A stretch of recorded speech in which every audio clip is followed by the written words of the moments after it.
არასამთავრობო ორგანიზაცია აპრიორს დაგეგმილი ჰქონდა პრეზიდენტის სახლში ვიზიტი და ქვეყანაში მიმდინარე მოვლენებზე საუბარი.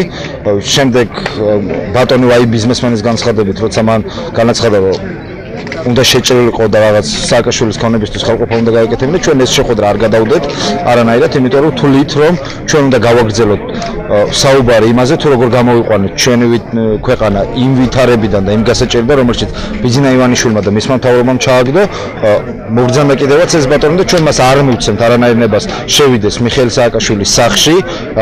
ჩვენ აუცილებლად ბოლომდე კბილებით სისხლის უკანასკნელ წევრთან დავიცავთ მიხეილ სააკაშვილის სახლს, აი ესეთი პუტინისტი და რუსეთის მონების მიერ გამოგზავნილი ვაი ბიზნესმენებისგან.